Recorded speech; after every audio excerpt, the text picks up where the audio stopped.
అరే నేనేమంటున్నా, నువ్వు ఒకరోజు అసెంబ్లీ ఎందుకు పెట్టాలి? 15 రోజులు, నెల రోజులు పెట్టాలి అసెంబ్లీ. ఎవడొద్దన్నాడు? పెట్టి తీరాలి అసెంబ్లీ. ఎవరి కొరకు పెడతావు అసెంబ్లీ? నీ అయ్యాదా నీ తాతదా ఏమన్నా? అసెంబ్లీ పెట్టి తీరాల్సింది. సొంతిల్లా, సొంత ఆఫీసా, నీ కార్పొరేట్ దందా ఆఫీసా, నీ రియల్ ఎస్టేట్ దందా ఆఫీసా? పెట్టి తీరాలి అసెంబ్లీ. దాని కొరకే పెడతా. అదే అంత గురువు మోడీ, విశ్వగురువు మోడీ, ఈయన గురువు మోడీ ఫాలో చేస్తున్నాడు. ఏంది కాదని తెలిసి, పాస్ కాదని తెలిసి ఒక్కరోజు పెట్టి మహిళల ఓట్లను మోసం చేయడం కొరకు బెంగాల్లో, తమిళనాడులో చేసినట్టు ఇది ఒక డ్రామా కంపెనీ.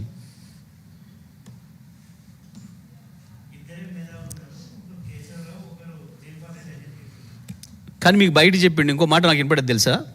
ఆయన అన్నది, నేను మొదటి మేధావిని, నా తర్వాత వీళ్ళిద్దరు అని ఆయన అన్నమాట. మీరు మిగతా సగమే క్యారీ చేస్తున్నారు.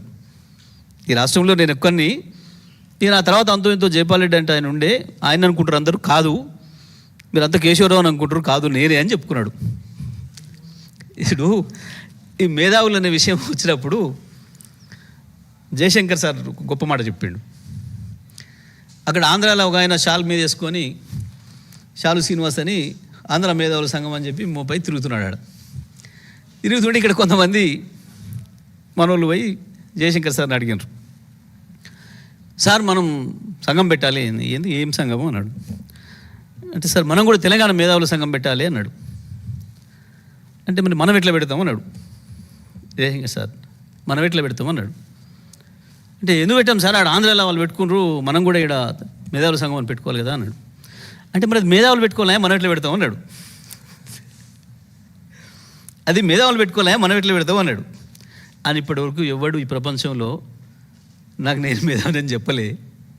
ఈ చెప్పినోడు మేధావి ఎట్లయితాడా? నిజమైన మేధావి అయితే వాడు చెప్పడు అని చెప్పిండు జయశంకర్ సార్. పాపం ఇక వీళ్ళకి ఏం తెలుస్తుంది, వీళ్ళకి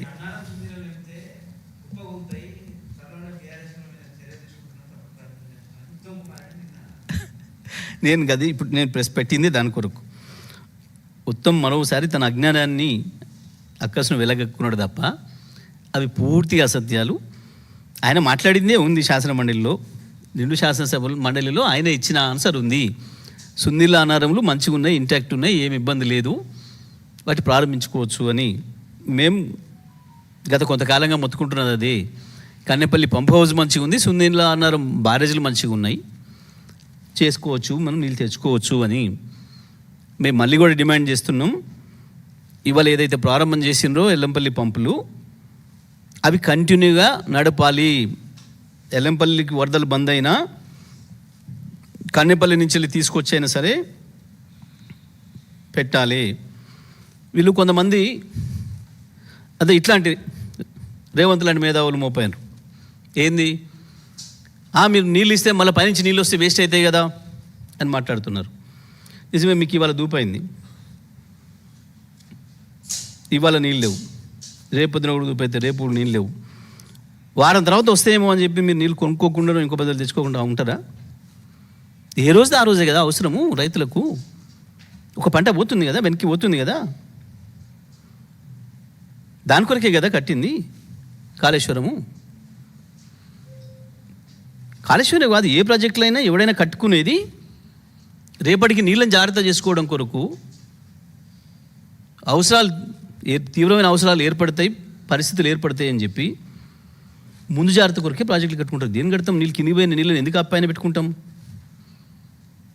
రేపటి కొరకే కదా పెట్టుకునేది. ఆ జ్ఞానం వీళ్ళకు ఉంటే కదా, అది లేకనే సమస్య. తెలంగాణ మనసు లేదు, తెలంగాణ ఆత్మ లేదు,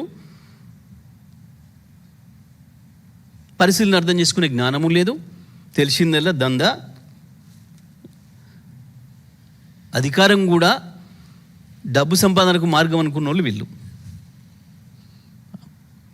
ప్రజలకు సేవ చేసే మార్గం అనుకోలే, రాజకీయాలు కానీ అధికారం కానీ ప్రజలకు సేవ చేసే మార్గం అనుకోలే. కేవలం డబ్బు సంపాదించుకోవడానికి ఇది ఒక ఆధారం అన్న పద్ధతిలో వచ్చిండ్రు. అందుకే ఈ సమస్య.